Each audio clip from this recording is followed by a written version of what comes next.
그 다음에, 예, 나머지 세 번의 노예 무역에서 거래되었던 노예들의 숫자는 한 600만 명으로 이제 추계가 돼서 한 2배 정도, 예, 트랜스 아틀랜틱 슬레이브 트레이드가 한 2배 정도 되고요.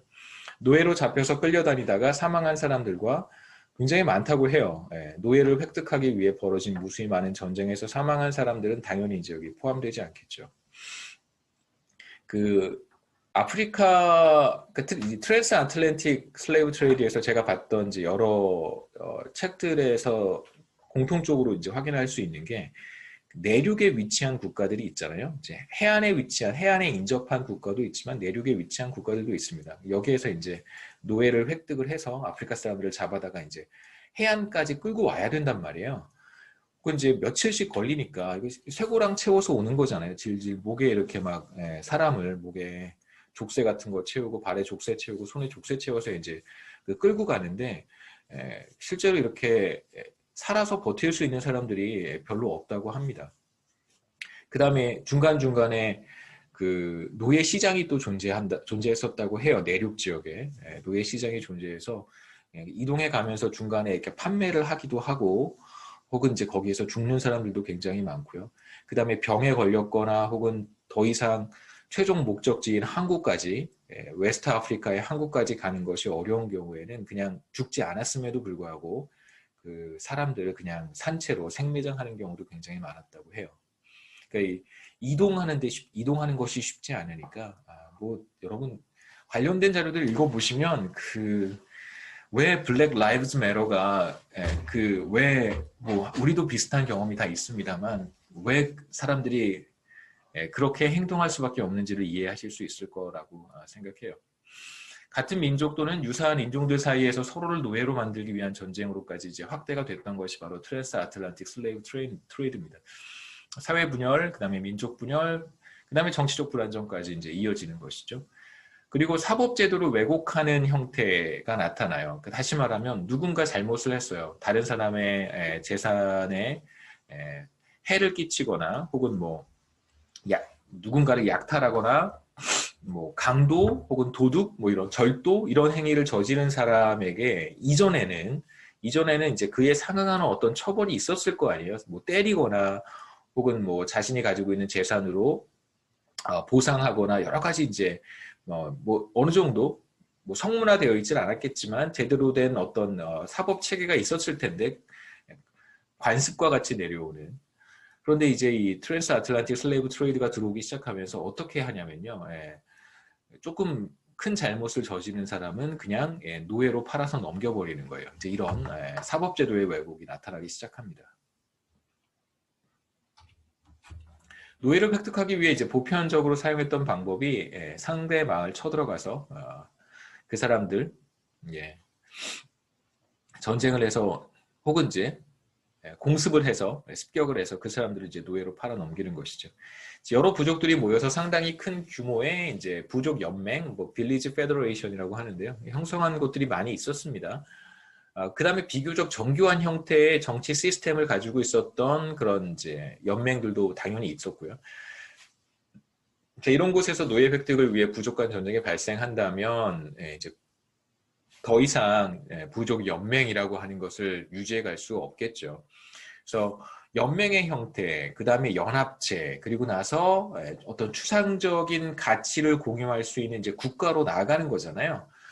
여러분 가장 상징적인 게 뭐냐면 생각해 보시면 너무 현대와 동떨어진 이야기를 제가 하는 것 같아서 가장 상징적인 게 뭐냐면 미 합중국의 대통령이 선서를 할 때 혹은 이제 미국 같은 경우 법정에서 선서를 할 때 바로 성경책 위에 손을 얹는단 말이에요. 그건 사실 되게 상징적인 의미가 있는 거예요. 그러니까 어떤 추상적인 가치라고 하는 것에 사람들이 인식을 공유하는 것이죠. 이건 우리가 지켜야 되는 절대 가치다. 뭐 미 합중국의 대통령도 선서할 때 성경책 위에 손을 얹는단 말이에요. 취임식에. 이런 어떤 행위들이 바로 서로 다른 인종, 서로 다른 가치관을 갖는 사람들, 연합체가 연합할 수 있게 하는 어떤 하나의 추상적인 가치라고 하는 것입니다. 이제 그런 것들을 계속해서 만들어 가면서 국가가 되는 것인데 어느 한 그 과정의 단계에서 더 이상 그 프로그레스가 나타나지 않는 형태라고 볼 수 있겠죠. 그 다음에 이제 간단한 데이터 제가 보여드리겠지만 아프리카 같은 경우에 이건 전 동의는 하진 않아요. 이건 이제 논문에서 표현한 표현이기 때문에 그냥 썼지만, 그러니까 슬레이브 트레이드 때문에 인종 분열이 나타나느냐, 그러니까 ethnic fractionalization이라고 하는 것이 뭐 인종의 긍정적으로 보면 인종의 다양성이고요.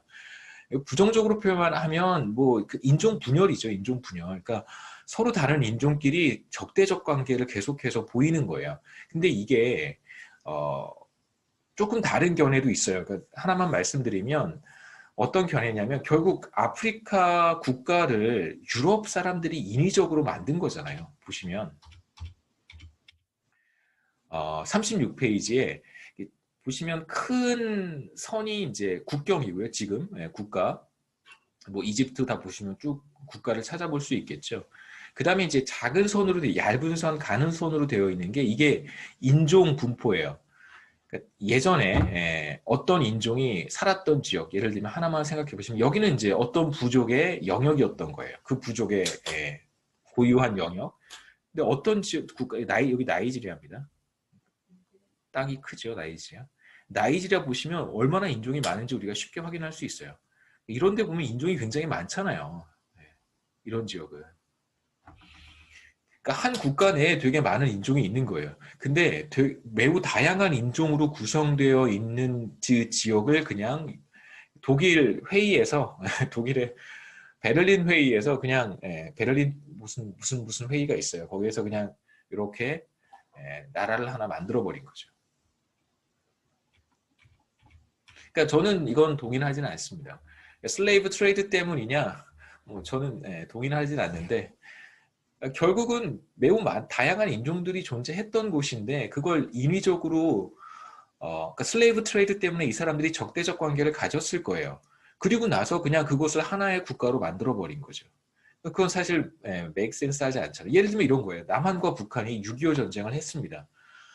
근데 뭐 우리가 이제 같은 역사는 아니지만 뭐 우리가 슬레이브 트레이드 때문에 서로 전쟁을 한 것도 물론 아니지만 그런데도 불구하고 남한과 북한을 하나의 국가로 그냥 만들어 버린 거예요. 자기들끼리. 유럽 열강들이. 그러면 이제 그 안에서 계속해서 내전이 일어나지 않겠어요? 내분이 일어나지 않겠습니까? 그런 상황이라고 생각하시면 돼요. 슬레이브 트레이드가 직접적인 요인이라고 생각하지는 않습니다만 물론 여기서 important factor라고 이야기를 하죠. 그렇죠? 인종 분열 근데 인종 분열을 야기한 요인은 물론 맞지만 만약에 그 인종 분열 이후에 아프리카가 더 작은 국가들로 자체적으로 국가를 형성할 수 있도록 했었더라면 그럼 또 어땠을까 이런 생각을 하기도 합니다만 중요한 건 역사를 가정하는 것이 아니니까 그냥 거기까지만 말씀드릴게요. 그 다음에 이제 건슬레이브 사이클, 그 다음에 아이언 슬레이브 사이클이라고 하는 것이 있는데 이제 어떤 부족이 계속해서 공습을 받고 자기 주민들 가족들이 노예로 지금 잡혀간단 말이에요. 그렇다면 어떻게 하냐면 어떻게든 이제 이런 공습을 견뎌내야 되기 때문에 무기를 구입하기 시작합니다. 근데 무기를 구입할 수 있는 가장 쉬운 방법이 뭐냐면 유럽인들과 노예 거래를 하는 거예요. 그러면 이제 자기들도 또 다른 부족을 습격하거나 혹은 부족 내에서 힘이 없는 사람들 혹은 무엇인가 문제를 일으켰던 사람들에게 사법제도를 왜곡시키는 방식으로 노예를 만들어서 무기를 획득하는 이제 이런 일들이 비일비재하게 일어났던 것이죠. 납치 혹은 마을 습격을 통해서 주민들을 노예로 만들어 무기와 교환하고요. 그럼 이제 당연히 불안과 위험은 더 증대되고 다시 무기를 확보해서 이런 불안과 위험의 증대를 어느 정도 경감시키려고 하는 노력을 하게 됩니다. 이게 바로 건슬레이브 사이클이라고 할 수 있겠죠. 부족 연합 공동체 내부에 이제 혼란과 갈등이 증폭되고 정치적 불안이 그럼 가중되고요. 그래서 과거로부터 존재했던 지금 현재 우리가 생각하는 그런 정부의 형태는 물론 아니지만 이제 정부의 형태, 통치의 형태가 이제 붕괴되는 현상이 나타났습니다. 과거부터 존재했던 통치 구조가 이제 노예 사냥꾼들에 의해 대체되는 현상도 많이 나타났고요. 그러니까 나이지리아 케이스를 말씀드렸습니다만 나이지리아 같은 경우에 유럽 열강이 이렇게 쳐들어와서 실제로 아프리카 주민들을 죽이고 이제 노예로 데려가는 경우들도 물론 많이 있었고요. 그다음에 우리가 또 간과해서는 안 되는 것이 그 나이지리아 같은 경우 하나의 사례만 말씀드리면 그 상당히 이제 강한 영향력을 행사했던 두 부족이 있었다고 해요, 나이지리아에. 그런데 그 두 부족의 이제 부족장이라고 할 수도 있고, 그 부족이 이제 유럽 사람들과 함께 노예무역 거래에 굉장히 활발하게 참여했다고 합니다. 이제 그런 과정에서 그 두 부족이 상당히 많은 이제 경제적 이익을 얻게 되고요. 이후에 이제 영국으로부터 독립한 다음 이 두 부족이 계속해서 나이지리아의 정치적 영향력을 이제 행사하는 그런 경우도 우리가 볼 수 있어요. 이제 그러한 부족들을 여기서 이제 노예 사냥꾼들이라고 표현을 하기도 하는데, 노예 사냥꾼들의 리더가 국가 지도자로 군림하게 되면서 이후에 합법적 권력 계승이라든가 정권 교체가 이루어질 수 없게 되는 경우도 나타나게 되죠. 그러니까 네, 쉽게 이해할 수 있습니다. 뭐 노예 사냥꾼들이 독립 이후에 정치 지도자가 되었다고 한번 생각해 보시죠. 그러면 민주정치, 민주적 어떤 권력 이양 이런 것들이 가능하리라고 생각하는 것은 뭐 무리죠. 네. 노예무역이 정치적 불안정성을 야기한 배경에는 이제 기존 사법제도의 왜곡과 부패 같은 것들을 이제 빼놓을 수 없습니다. 부족 내에서 노예를 만드는 가장 간단한 방법 중에 하나가 마녀 사냥이라고 할 수 있겠죠, 그렇죠? 네. 그래서 사악한 주술을 이용했다 이런 이제 죄를 뒤집어 씌우는 거고요. 그 다음에 아까도 말씀드렸지만 다양한 이제 형벌이 있었을 거예요. 뭐 태형, 벌금, 뭐 유배 이런 것들이 있는데 사법제도가 왜곡되면서 노예형 이런 것들이 이제 들어오기 시작합니다. 그 다음에 리더들, 뭐 왕, 뭐 귀족, 뭐 혹은 뭐 족장, 뭐 다양한 형태일 수 있겠습니다만 리더들이 사법제도의 왜곡을 이제 부추기기도 했고요. 전에는 힘이 약한 부족들이 힘이 강한 부족들에게 습격을 막기 위해서 이제 조공을 보냈는데 이제 이 조공을 노예의 형태로 보내는 것도 나타나기 시작합니다.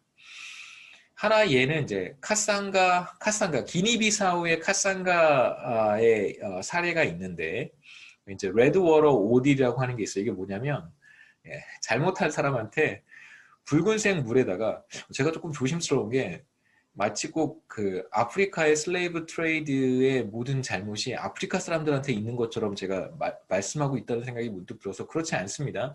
뭐 이 사례들은 아프리카 내에서 일어났던 어떤 그 제도의 왜곡이라든가 혹은 그 ethnic fractionalization, 그러니까 인종 분열이라든가 이런 것들에 대한 사례를 말씀드리려고 소개하는 것이지 모든 잘못이 아프리카 사람들에게 있다라고 말하는 것이 절대 아닙니다.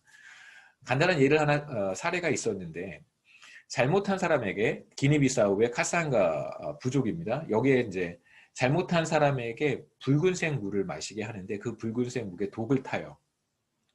그래서 잘못한 사람이 독이 들어있는 붉은색 물을 이렇게 마시다가 뱉으면 그 사람은 잘못이 있는 사람이에요. 그러니까 그 사람 영혼이라든가 몸속에 죄가 있기 때문에 이 신성한 그 독약을 타놓고 신성한 물을 마시지 못하는 사람이기 때문에 이 사람은 죄가 있어서 이 사람을 노예로 팔아버리고요. 만약에 이 사람이 이 붉은색 물을 다 마셔요. 뱉으면 노예가 될 거라는 걸 알 수 있잖아요. 이러한 형 집행이 몇 번 반복되면 독을 탄 붉은 물을 마시지 않으면 노예로 팔려간다는 걸 아니까 이 붉은 물을 마셔요. 그럼 당연히 독 때문에 죽겠죠.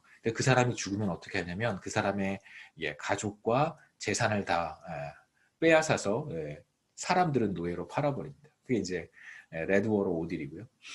기니비사우 같은 경우에 인종 분포를 보면 에트닉 그룹스가 이제 인종의 분포입니다. 플라니족 28.5%, 뭐 발란타, 뭐 잘 몰라요. 보시면 어떤 종족은 28%, 22%, 15%, 9%, 8% 굉장히 다양하죠. 인종 분포가 굉장히 다양하다는 걸 알 수 있습니다. 기니비사우 여기 간단하게 지도 보여드렸고요. 간단하게 데이터 어떻게 구했고 데이터의 결과 한번 말씀드릴게요. 400년부터 1900년 4번의 노예무역이 있었습니다. 이제 4번의 노예무역에서 아프리카 항구를 떠나서 유럽 항구에 들어오는 배에 대한 어떤 그 화물 운송 내역이라고 할 수 있는데 그런 데이터들이 존재해요.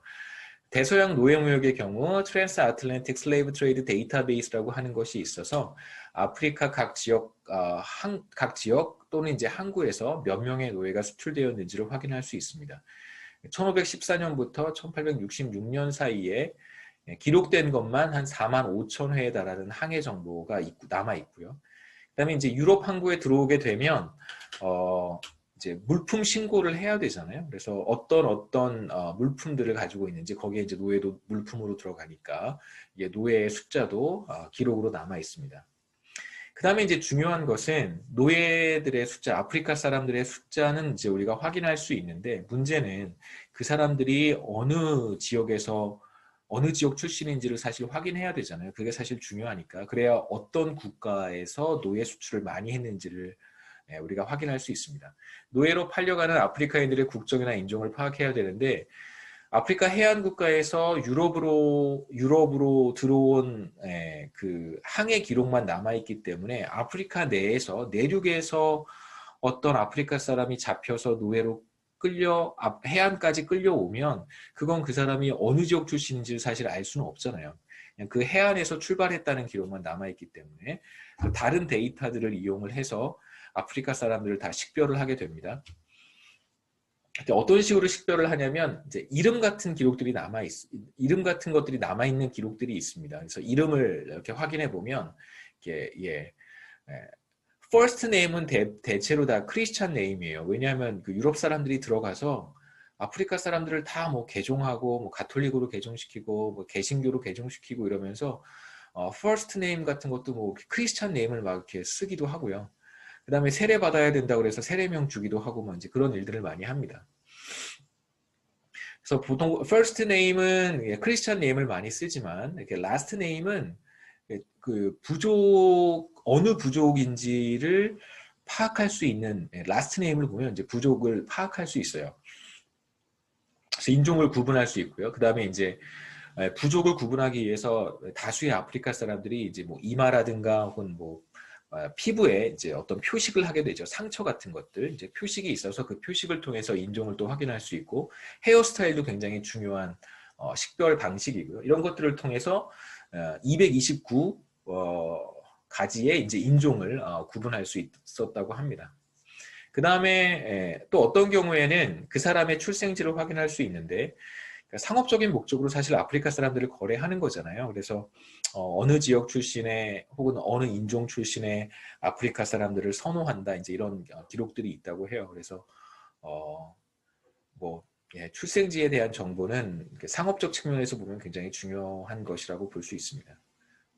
제가 뭐 비유로 설명을 할 경우에 또 문제가 될 것 같아서 그 정도만 말씀드릴게요.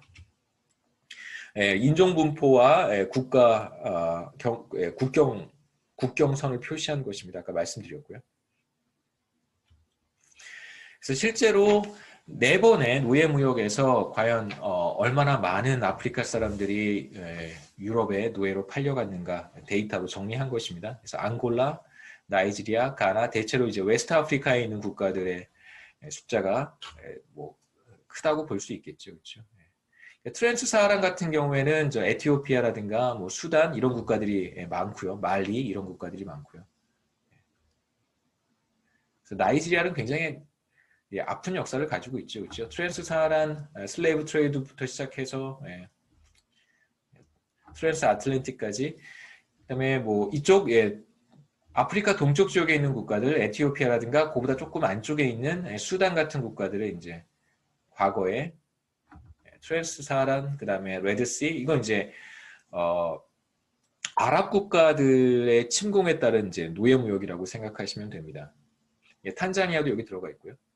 제가 토고하고 가봉은 붉은색으로 표시했는데요. 이 국가들은 이제 토고는 이제 웨스트 아프리카로 구분을 하고요. 그 다음에 이쪽 가봉은 앙골라 바로 위쪽에 있는 국가인데 앙골라 보시면 300만 명 넘게 아프리카 사람들이 노예로 팔려갔는데 앙골라보다 바로 위에 있는 국가가 가봉이거든요. 가봉은 2만 7천 명이에요. 그 상대적으로 바로 인접한 국가임에도 불구하고 가봉은 나중에 말씀드리겠지만 저항이 굉장히 심했습니다. 대체로 이렇게 비교해 보시면 어떤 국가들에서 수출 규모가 컸는지 슬래브 엑스포트의 규모를 우리가 확인할 수 있습니다. 베냉도 비교적 큰 편이고요.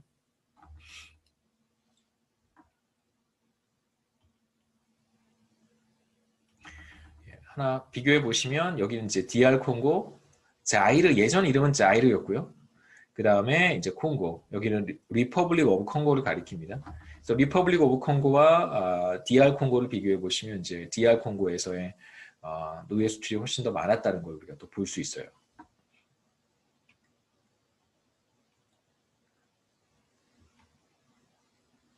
네, 그 정도 쭉 데이터를 이제 모을 수 있고, 그 다음에 북아프리카 국가들은 대체로 여기서 북아프리카 국가들 보시면요, 튀니지, 모로코, 모리셔스 이런 국가들은 기록이 거의 뭐 없습니다. 슬레이브 코스트라고 불리는 국가들이 바로 베닝, 나이지리아, 토고인데 토고 다른 국가들과 비교했을 때 상대적으로 적고요. 그 다음에 이제 웨스트 센트럴 아프리카라고 구분하는 국가들이 이제 DR 콩고, 그 다음에 콩고, 앙골라 같은 국가들은 이제 노예 수출이 많았던 반면에 말씀드렸듯이 가봉은 그렇지 않고요. 골드코스트 가나, 가나 한번 보실까요? 가나도 비교적 많습니다. 어디 있죠? 가나 여기 있죠. 세 번째.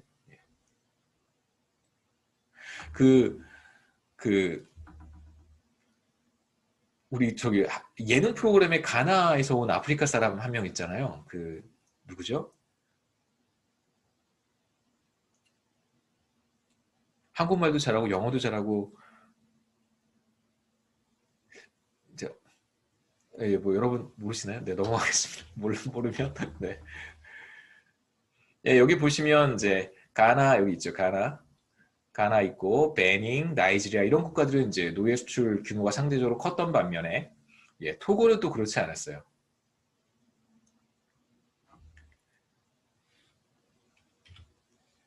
아래쪽 보시면 이제 말씀드렸던 콩고, 그 다음에 리퍼블릭 오브 콩고, 여기가 앙골라, 그 다음에 이제 가봉이 그 위쪽에 있는데 가봉도 노예 수출 규모가 상대적으로 이제 적었던 국가이기도 합니다.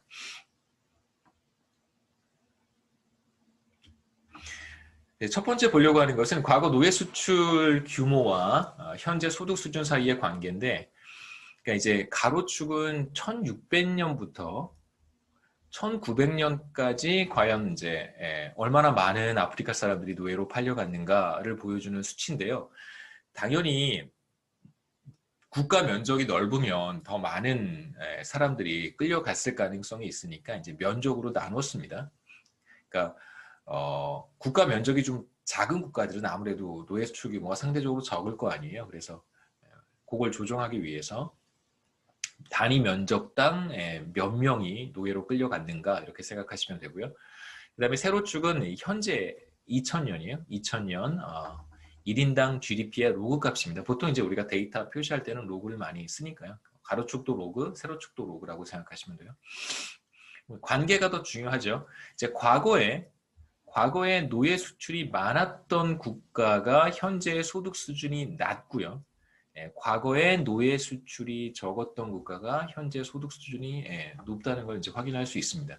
그래서 이 둘 사이에 네거티브 릴레이션십이 나타나는데 이제 우리가 왜 이런 관계가 나타나는지를 살펴볼 필요가 있겠죠.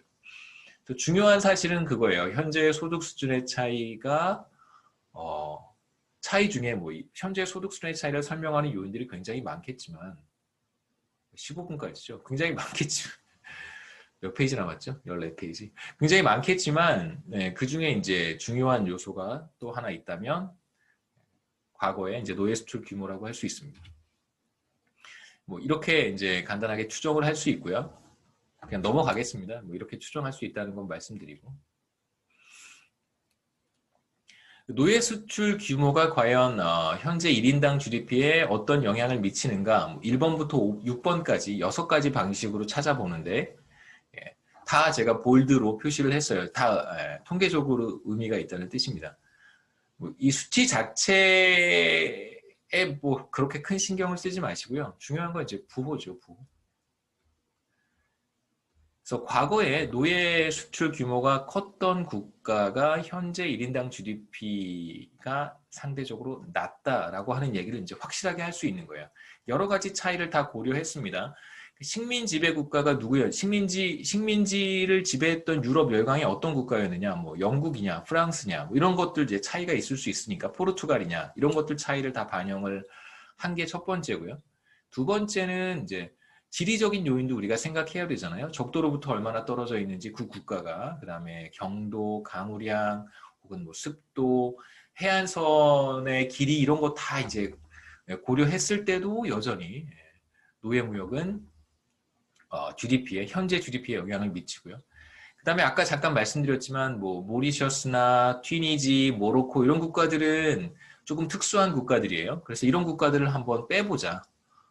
뺐을 때도 여전히 결과는 의미가 있고, 그 다음에 이제 몇 가지를 더 고려해 보는 것이죠. 이슬람의 효과를 또 배제할 수 없으니까. 그리고 이제 또 어떤 효과도 우리가 생각해 봐야 되냐면, 나폴레옹 시대를 우리가 또 빼놓고 볼 수는 없죠. 나폴레옹 시대에 프랑스의 영향을 아프리카 국가들이 덜어 받았었습니다. 이제 그런 것들 또 한번 확인해 보고, 이런 차이들을 다 조정해도 여전히 노예무역은 마이너스. 그 다음에 각 국가마다 자원 매장량이 다르고요. 앙골라 같은 경우에는 이제 굉장히 풍부한 자원을 가지고 있음에도 불구하고 굉장히 힘든 상태가 오랫동안 지속이 되어 왔어요. 그래서 그런 것들도 한번 생각해 보자는 거죠. 금이 얼마나 많이 매장되어 있는지, 석유 매장량 혹은 생산량, 다이아몬드 이런 것들도 다 고려했는데도 여전히 노예무역은 1인당 GDP에 부정적인 영향을 미치는 것으로 나왔고, 그 다음에 뭐 마지막으로 몇 가지 더 해봐도 여전히 의미가 있습니다.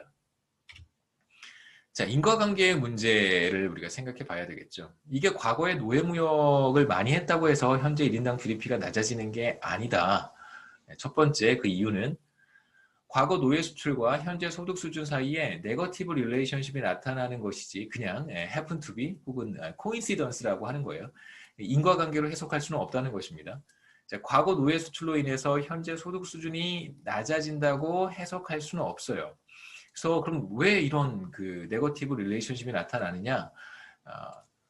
어떤 주장이 있냐면 애초에 굉장히 소득 수준이 낮았던 어떤 아프리카 국가들이 노예 수출에 깊이 관여한 거예요. 그러니까 노예 수출을 통해서 뭔가 보상을 받기 위해서, 소득을 어느 정도 확충하기 위해서 굉장히 소득 수준이 낮았기 때문에 노예 수출에 깊이 관여하게 되었고, 그때 이미 낮은 소득 수준이 지금까지 이어진 것이 아니겠느냐, 이런 주장이 하나 있고요.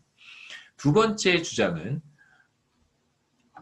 아프리카 국가들 중에 어떤 국가들은 1400년에 노예 무역이 시작되기 전에 이미 그 국가 내 혹은 그 부족 내, 그 지역 내에 노예 제도라고 하는 것이 존재했었다는 거예요. 그래서 노예 제도가 있었던 국가들이 노예 수출에 깊이 관여한 거예요. 그러니까 자기 자신이 이미 노예 제도를 가지고 있었고, 유럽 열강들이 쳐들어오니까 이미 이제 노예 제도가 있었으니까 노예 수출에 이제 깊이 관여하게 되었다라고 하는 것입니다. 그래서 노예 수출이 현재 소득 수준에 영향을 미치는 것이 아니라 그 국가는 애초에 노예 제도가 존재했기 때문에 그 전에 존재했던 노예 제도 때문에 소득 수준이 떨어지는 것이다라고 이제 우리가 떨어지는 것이다라고 생각할 수 있다는 것이죠. 이 두 가지 주장에 대해서 우리가 하나하나 확인해 보도록 하겠습니다. 과연 그런 것인지, 소득 수준이 낮아서 노예 수출에 깊이 관여했고 과거에 낮았던 소득 수준이 현재까지 이어진 것인지, 그게 첫 번째 주장이고요. 두 번째는 노예 수출 때문이 아니라 이미 그 국가에는 뿌리 깊은 노예 제도가 있었고 그 뿌리 깊은 노예 제도가 현재 소득 수준에 영향을 미치는 것이다라고 하는 게 두 번째 주장입니다. 각각을 한번 우리가 다음 시간에 확인해 보죠. 질문 있으세요?